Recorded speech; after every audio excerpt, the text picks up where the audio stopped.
All right, let's get right into it. Today, we're cracking open the essential playbook for any successful business analyst. We're going to look at the key skills that take a project from just a good idea to a fantastic result. Have you ever wondered about that?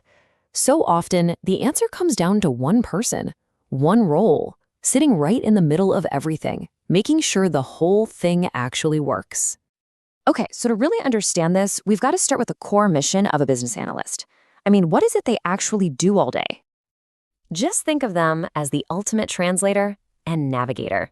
They're that critical connection between the people with the big business idea and the tech teams that have to, actually build it. They make sure everyone's speaking the same language. And you know what the best part is? You don't need a decade of experience to start learning these skills. Seriously, this playbook is really for anyone who's ready to jump in and start turning ideas into reality. So the first chapter in our playbook is all about stakeholder management. And this is huge because at the end of the day, every single project is about people. Let's see how a great analyst navigates that complex human side of things. This quote really hits the nail on the head. It all starts here. You can have the most brilliant plan ever, but if you can't manage the people involved, their needs, their expectations, you're just not going to get very far. It all starts with figuring out who the key players are and what they really need.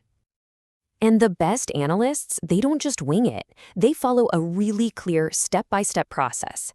First, you identify everybody who has a stake in this thing. Then, you get them all down in a register so you don't forget anyone. After that, you actually plan how you're going to talk to them. And finally, you keep an eye on it to make sure it's working. And this shows you how real tools make this happen.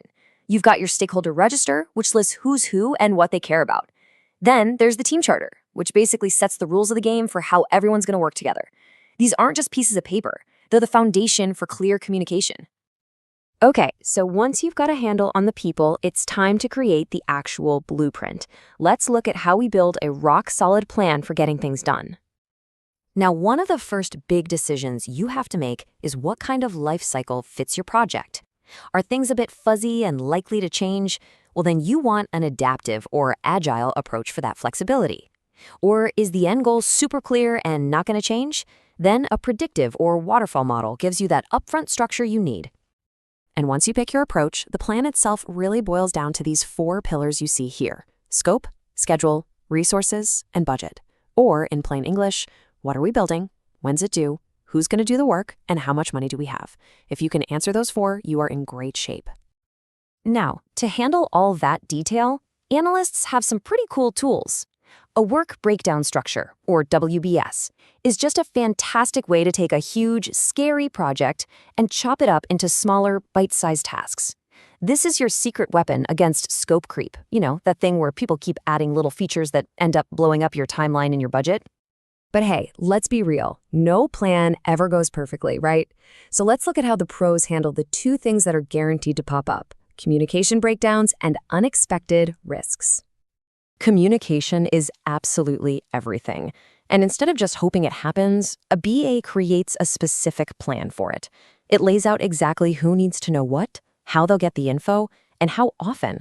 This is how you prevent nasty surprises and keep the whole team on the same page. Okay, I love this slide because it flips the way we think about risk. We usually think risk is just bad stuff, right? But a really sharp analyst knows that risk is just uncertainty.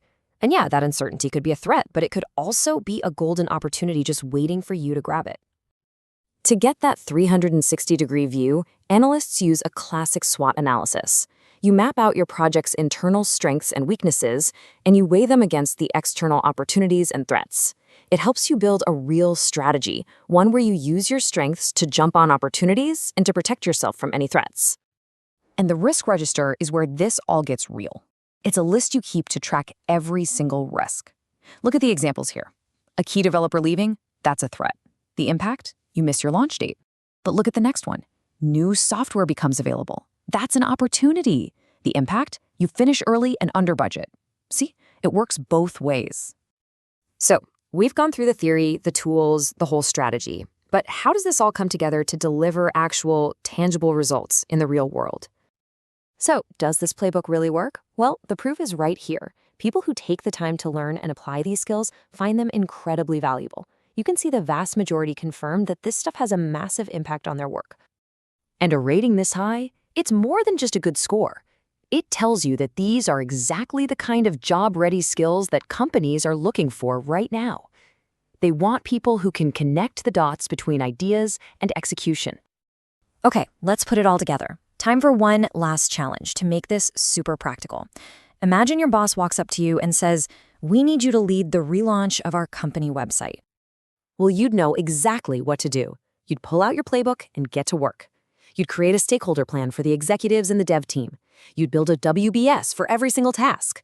You'd map out risks like the servers crashing, and you'd have a communications plan ready for the big launch day. So in the end, when you combine all these skills, managing people, planning the work, and navigating risk, you're not just checking boxes on a project plan, you're building a foundation for success over and over again.